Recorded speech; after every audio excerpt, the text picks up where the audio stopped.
Hi guys, in today's video, I'm going to show you how to set up dynamic remarketing campaigns in Google Ads for Shopify stores. And I'm Tim from Launchpresso Digital Marketing, where we focus on Google Ads for Shopify. And if you're a Shopify store owner and you're looking for ways to increase your order size on your site, head over to the link below. Right there, you'll be able to download my 10 tips on how you can increase your average order size for your Shopify store. Now, why is it important to set up a dynamic remarketing campaign in the first place? Not everyone's going to buy your products first time around when they click your ads and come to your store and even add it to the cart. It's important that you put your ads back in front of those potential buyers and remind them about what they were interested in the first place and just about to buy. And most importantly, to come back to your store and complete that purchase. And with that said, let me take you over to my screen now and show you how to get them set up. For setting up this dynamic remarketing campaign, I'll be using my test Shopify store, cheapcampinggear.net. As I wanted to set up a dynamic remarketing campaign that is primarily remarketing potential shoppers that did add to the hadn't purchased yet, I want to give them an incentive to come back and actually complete that purchase.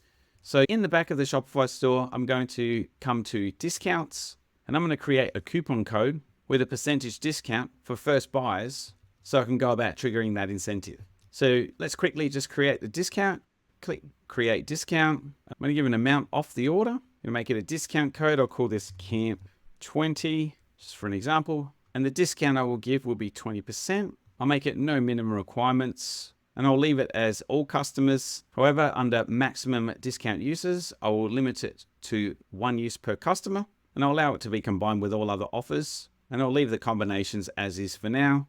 You can also set an end date if you wish. This is going to be an evergreen coupon code for this store, so I'll just leave it. As I'm using the Google and YouTube app, I'm just going to check this box as well. The details will be for the online store as well as one sales channel, and we'll save that discount. Okay, so coming across to the Google Ads account, first thing that we need to do is make sure that we have the audiences in place. So if we come down to Tools and select Audience Manager, I already have an audience created that includes anyone that has added to the cart in the last 20 days, which is also excluding purchases, and I created that in Google Analytics, and that has been imported over. And also for a quick, simple tip, you can create the audience using, if you set up the conversion events using the Google and YouTube app in Google Ads. So to go about creating that audience, click Create Marketing List by clicking the blue plus button, then select Website Visitors. We'll give it a name, ATC, meaning Add to Cart. Just call it 20 days because that's the length of time I want to target that particular audience. Under Segment Members, you click the drop down and we have two options: visitors of web pages or visitors of a page with specific tags. That's the one we want to choose.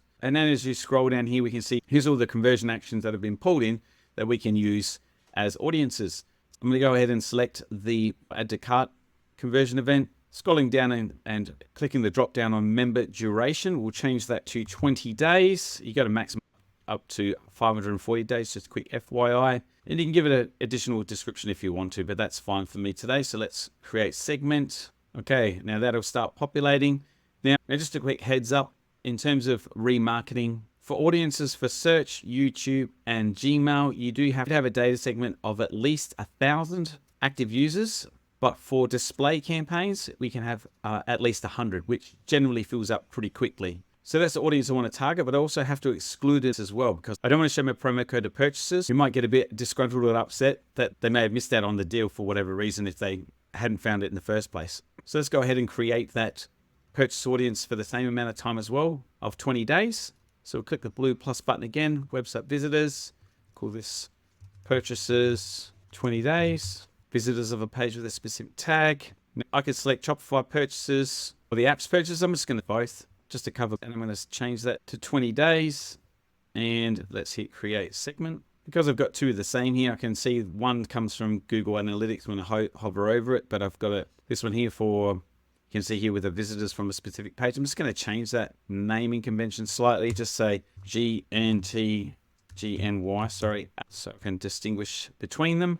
Once you've set those up, let's go ahead and start setting up the dynamic remarketing campaign. So you can go straight to create here, or you can come to the campaigns area to be able to click the blue plus button. I'm just going to do it straight from here where we click create. You've got the options there. We'll go with campaign. All right, so what's the main objective? Ideally, we want to go for sales. So we select that option, scrolling down. Yes, we want to use that conversion goal to improve sales. So we click continue. Okay, scrolling down further. Okay, as I mentioned before, when it comes to search, or video ads that target Gmail accounts. You need at least 1,000 active users in those audiences for them to be used. Pretty sure that shopping needs at least 1,000 active users as well. So that leaves us with demand gen and display. With Performance Max, dynamic remarketing is baked into that kind of campaign. So it's not necessary for us to set that up for this particular campaign type. And as I just want to display products that my active users had added into the cart across multiple sites and apps, I'm going to stick with display. But in a future video, that'll be located up here. I'll cover how to do dynamic remarketing using demand gen campaigns. So let's carry on with display. Okay, so we have to put the business website address in with HTTPS, cheapcampinggear.net, hit continue, give it a name, just call it testdr. Okay, now we've come to campaign settings. So my audience is primarily located in the US. So I'm going to select another location and put United States, include, and I also want to select people in or regularly in my included locations. Languages, it says English. I like to remove that and target all languages because there's a lot of people in the US who've got their browser settings to languages like Spanish. And by default, you could be potentially excluding that audience from your ads. Now here comes the important part. Under more settings, it says dynamic ads, says no feed. Now we do need to select a feed here. And if you've set up your Google product data feed correctly, how to do that in previous videos, you can go take a look. We do need to use that product data feed within these campaign settings. So let's click the drop down and check the box where it says use dynamic ads feed for personalized ads. Yes, we want to do that. And you can find out more here if you want to know why it's important to use them. Now let's select our feed. Here's our cheap camping gear product feed. Now I'll select no filters, but if you need to have a filter for whatever reason, this could be important to you if you need to choose particular categories or product types. You can carry on down that path should you need to. Just double checking if there's anything else under more settings that we need to select. Just have a quick look under show ads on all content. There are definitely some places here on these content exclusions where we want to opt out. So all of this sensitive content, we're going to remove that. Once upon a time, you could check off games. Unfortunately, we can't do that anymore. Park domains, don't want that. Okay, that's pretty good for now. I'm pretty happy with the campaign settings as they are at the moment. So let's hit next. Okay, I'm just going to give it a budget of $5. Now with bidding, it can be a bit tricky on how you want to go about bidding on these particular ads. There's multiple different ways that you could set up your bidding, particularly around what you want to focus on and how you want to get these conversions. Personally, I'm never a big fan of maximize conversions left uncapped. Then you got conversions and conversion values. You can change this so it's instead of being like conversions and going for a cost per acquisition, target CPA. As we're an e-commerce store, we can ideally go for a target ROAS. So you can select here conversion value, then put a target ROAS that you're looking for, or target return on ad spend.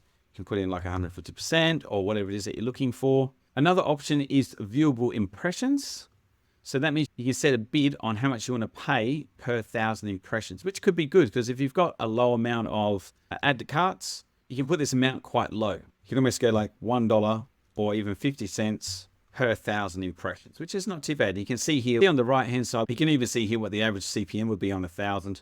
So I might actually go down to 10 cents and see what happens here. You can see how many impressions I would probably get, which is quite large. So you can probably even put that down to even $1 a day as well, if that's where you wanted to go. If we want to set your average daily budget, other options are selecting a bid strategy directly, not recommended. Even though they're not recommended, it can be helpful. So you can always click that and go about changing that as you wish. You can always go back to the bidding options that we had before. For this exercise, I'm going to leave the bidding on viewable impressions at less than 10 cents per 1,000 impressions because this is a very low trafficked website. It's only my test store. So let's hit next. Okay, under targeting. So let's select the drop down. Under audience segments, this is pretty important. As you remember, we just set them up. Okay, and then we select browse and then come under how they have interacted with your business or your data segments, because that's the segment we did set up that are across. We can then click the drop downs to find our particular audience. And there we are. And there we have it, the add to cart 20 days using the Google and YouTube app. So we'll select that. And we can also see our purchases are for 20 days there, but we do not want to add that in. We want to use that as an exclusion later. So once we select that, select done, come to add targets as well. So for optimized targeting, it does have an option here about how they can optimize targeting, which can help you get more viewable impressions within your budget. Google may find people outside those targeting signals, which is audience expansion or targeting expansion in this case, but we don't want to do that because this is purely a remarketing campaign to add to cart. So we'll just uncheck that box. And there's no reason to add further targeting here at this stage because the audience data segments have already been created. Okay, now under ad creation, it's going to start working through and filling out the criteria that they're looking for. We do not want to add any images or logos or videos. Now under headlines, we do have to at least add one. We can write get 20% off your camping gear. Then we can have a long headline as well, up to 90 characters. We can just expand that upon that a little bit further. Come back and get 20% off your gear.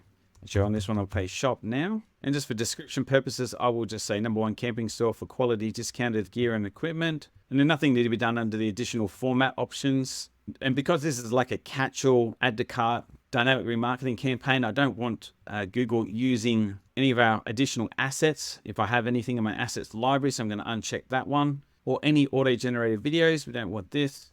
Use native formats, that's fine. Under URL options, nothing needs to be checked there. Under more options, I'll select dynamic options because here we can put in our promo code. As I mentioned before, it was CAMP20. You can set up a price prefix as well. And under more options, I'm going to put in a call to action text. I'm going to select shop now in all English. And if you want to add in custom colors, it's completely up to you. Not necessary for my situation. Let's hit next. Okay, I have to confirm it's me by the app in my phone. So let's hit confirm. Okay, now that that's out the road with, we're up to campaign review. So just quickly glance over your settings, see if there's any errors. And if you're happy with that, actually, I haven't given that a name, so I'll call that DR ad group. Once you're happy with that, select publish campaign. Okay, now we've had an error come up saying that we're missing information. So let's just cancel that for a second and just see where the error is. I think it's under this budgeting. Okay, I've just made some adjustments on the budget and bidding, hoping that'll help us get over the hurdles. The missing information. If not, I'll come back investigate it later. Hit targeting. Okay, so just a quick error that you do at least one landscape image and one square image. So let's just do that real quick with what I have here. So we'll just select, this looks like a good camping one here. Can make some slight adjustments so they look good. Okay, that'll do. Select those 3 ratios. Save those. Okay, just add in a quick logo as well while we're at it. Pick this one. Save it. Okay, and now we're ready to publish our campaign. So let's click publish. Okay, so that's done. And now it'll take a couple of days to get a policy review, and then we'll start seeing impressions during that ramp up period. Let's just come back really quickly to the campaigns themselves so you can see that has been set up. And there it is there. Let's just go to all campaigns to confirm again.